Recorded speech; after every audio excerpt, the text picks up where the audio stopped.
कोई व्यक्ति बहुत मन से, बहुत आत्मिक भाव से कलाओं, साहित्य, संगीत इत्यादि विधाओं के लिए अपनी पत्रिका के लिए अकेला लगा हुआ है। और मैं आपको बताऊं कि पिछले दिनों भोपाल के एक विद्वान यहाँ उदयपुर पधारे थे और उनके शब्द ये थे कि पूरे मध्य प्रदेश में एकमात्र पत्रिका है जो संस्कृति को समर्पित है और संस्कृति के अंक निकालती है। ऐसी पत्रिका को लगातार बरसों बरस से जीवित रखते हुए, उस पत्रिका को चलाए रखते हुए साहित्य का जो साहित्य में जो अवदान दे रहे हैं, साहित्य का जो भला कर रहे हैं, ऐसे संपादक हमारे बीच में हैं। मैं शिवास सर से ये निवेदन करूंगा कि आपका जुड़ाव लगातार, क्योंकि एक संपादक होने के नाते आपको विविध विधाओं से गुजरना पड़ता है, अलग अलग विधाओं की रचनाएं आपके पास में आती है, अलग अलग संदर्भों को लेकर आती है।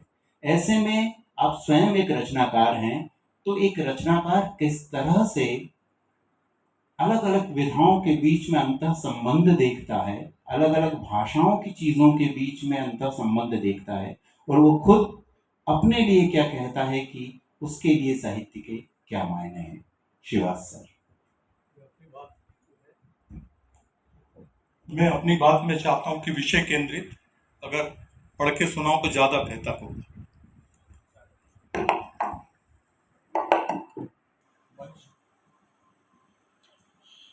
सम्मानित मंच, तो पिता तुल्य भानु भारती जी, मोदी जी और मेरे अभिन्न मित्र चेतन आदि जी, जिन्होंने मुझे कृपापूर्वक यहाँ बोलने का अवसर दिया, और आप सभी सुधी श्रोतागण, मैं चाहता हूं कि अपनी बात मैं कहूं कि मेरे लिए साहित्य के मायने, तो मैं बेहतर समझता हूं कि उस विषय को केंद्रित करते हुए अपनी बात सिर्फ साहित्य पर ही केंद्रित रखूं।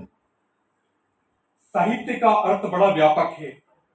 साहित्य भाषा को भाषा के साथ या भाव को भाव के साथ ही नहीं मिलाता, अपितु मानव को मानव से, अपने अतीत को वर्तमान के साथ और भविष्य के लिए भाई को अंतर के साथ मिलाता है। साहित्य में ही पूरे विश्व को साथ में लेकर चलने का भाव है। अंधकार है वहां जहां आदित्य नहीं है, मुर्दा है वह देश जहां साहित्य नहीं। साहित्य निरंतर मानवीय प्रश्नों से साक्षात्कार कराता है, वह अपने समय का गवाह बनता है और आने वाले समय के लिए नई दिशा संकेत भी छोड़ता है। साहित्य में अपने समय की चुनौतियों से जूझने की क्षमता और भविष्योन्मुखी चुनौतियों से टकराने का जज्बा भी होता है। साहित्य हमें श्रेष्ठ जीवन की कला सिखाता है।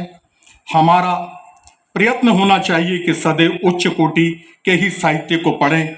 महान लेखकों, साहित्यकारों एवं मनीषियों द्वारा लिखा गया साहित्य कठिन समय में हमारे जीवन को सरल बनाने का काम साहित्य ही करता है।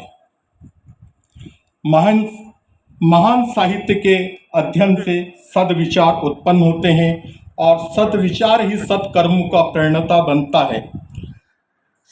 सदाचार हमें क्रियाशील बनाता है और सतत क्रियाशीलता ही हमें रचनात्मक कार्य करने की प्रेरणा देती है। जो व्यक्ति जितना रचनात्मक दृष्टिकोण लेकर चलता है वह उतना ही महान बनता है।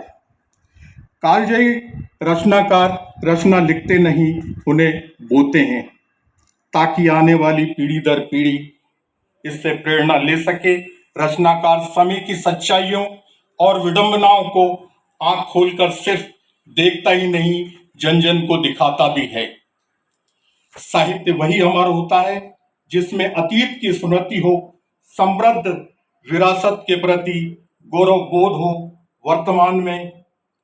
वर्तमान के प्रति सरोकार हो और भविष्य की ओर दृष्टि हो। साहित्य समाज को तराशने का औजार है और प्रेम तराशने का अभियान भी। यह जीवन के सत्य को उद्घाटित करने वाली विधा है। इसे किसी प्रकार की सीमाओं में बांधा नहीं जा सकता।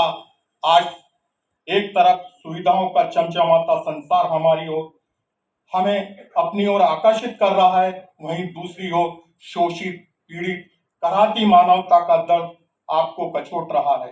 ऐसे में सुख सुविधाओं को त्याग कर आम जन के पक्ष में खड़े होने का दुस्साहस एक सच्चा रचनाकार ही कर सकता है। इसलिए हम इन्हें धारा के विपरीत तैरने वाला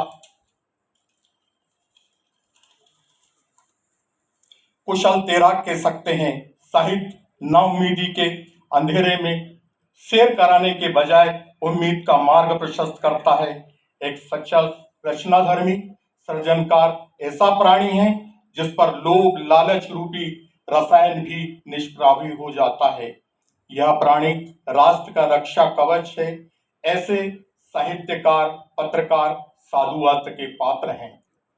जैसे महादेवी वर्मा जी है, गणेश शंकर विद्यार्थी है, पंडित माखनलाल चतुर्वेदी है, रामधारी सिंह दिनकर है, आचार्य महाप्रसाद द्विवेदी है, सुमित्रानंदन पंत है, हजारी प्रसाद द्विवेदी और धर्मवीर भारती जी, बालकृष्ण नवीन जी, मैथिली चरण गुप्त, मुंशी प्रेमचंद्र, नंद दुलारे वाजपेयी, आचार्य रामचंद्र शुक्ल, सुभद्रा कुमारी चौहान, सूर्यकांत त्रिपाठी निराला, रविन्द्रनाथ टैगोर, अमृतलाल नागर, जयशंकर प्रसाद जैसे अनेक विद्वान साहित्यकार, शब्द साधकों, कलम के धनी महापुरुषों का राष्ट्र इनका सदैव ऋणी रहेगा।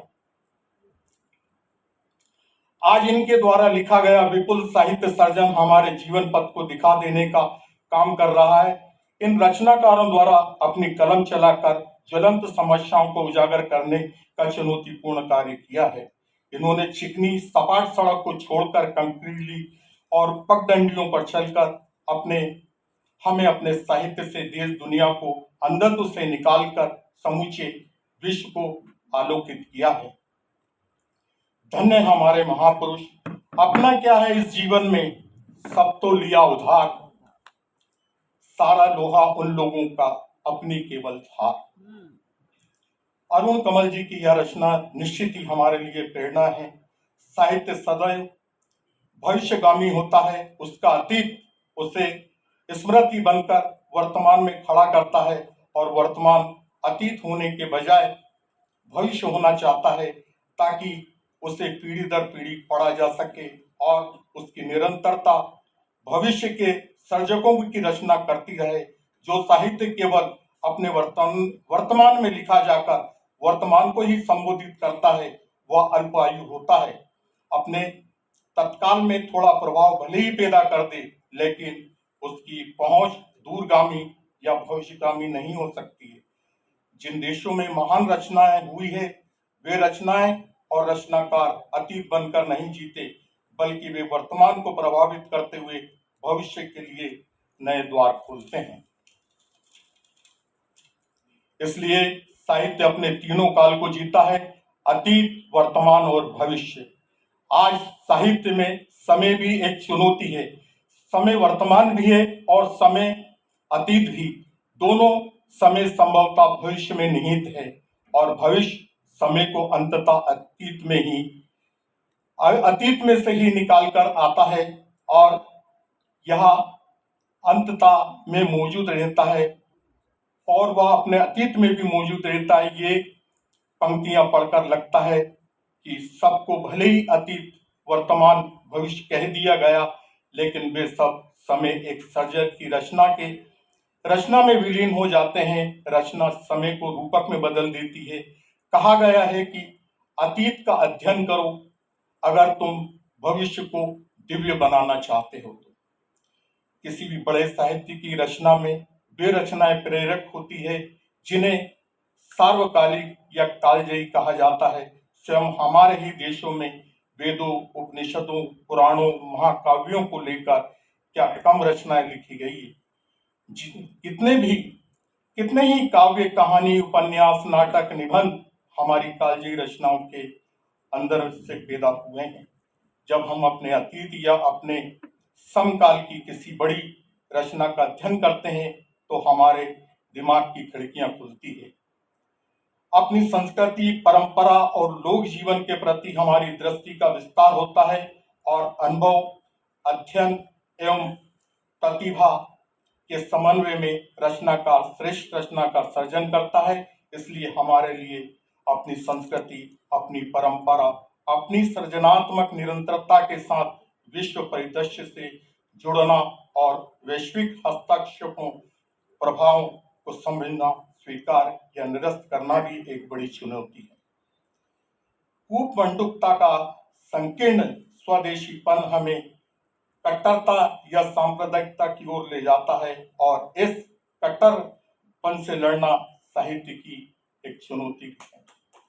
साहित्य की एक और बड़ी चुनौती है उसके संवेदन भाव की रक्षा, उसके राग सौंदर्य की रक्षा, उसकी भाषा की रक्षा और उसके जीते जन के जीवन की रक्षा। क्या अब लिखे जाने वाले साहित्य द्वारा ऐसा कोई अभेद अजय कवच रचा जा रहा है? और साहित्य की रक्षा और जो नव पूंजी उद्योग के भूमंडली वज्र आघात से संस्कृति, भाषा और साहित्य की रक्षा कर सके। साहित्य समृद्ध होता है नए संवाद निवेश से। कल्पनाशील रचनाकार कोई भाषा या शब्दकोश सामने रखकर रचना नहीं करता, वह तो अपने राग चेतस मन से रचना करता है।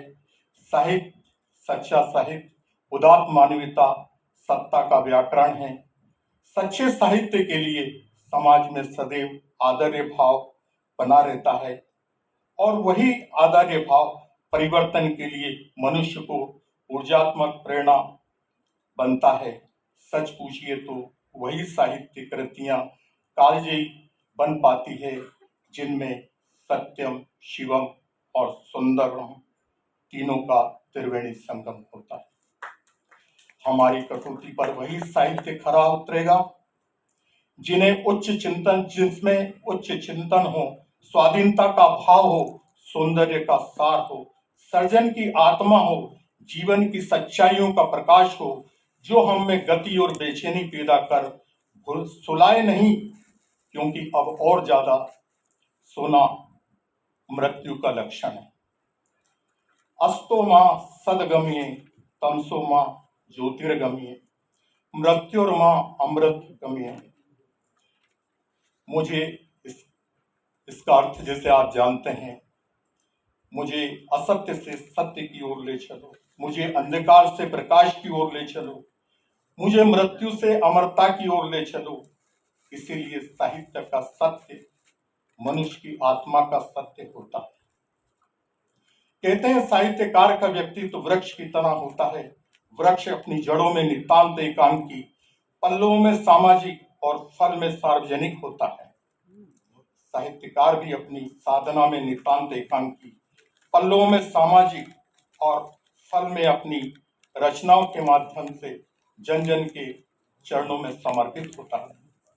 अंत में मैं यही कहना चाहूंगा कि मेरे लिए साहित्य के मायने वह है जो मानव हृदय को उदात्त बनाए, उसे पशुत्व से उठाकर देवत्व की ओर अग्रसर करे, उसे सारे विश्व के साथ लेने की और एकत भाव की अनुभूति होती रहे। रामनारायण उपाध्याय की प्रेरणादायी पंक्तियों से मैं अपनी बात का समापन करना चाहूंगा।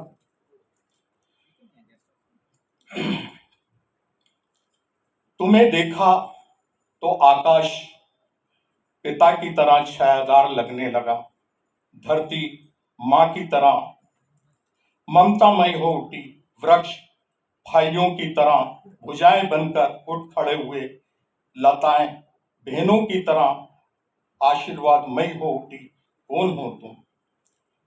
इसी तरह एक और मर्म स्पर्शी रूपक अभिव्यक्त है। अगर कहीं पर्वत है तो निश्चित मानिए आसपास कहीं नदी भी होगी। बिना हृदय में गहरा दर्द संजोए कोई इतना ऊंचा नहीं उठ सकता। शुभम।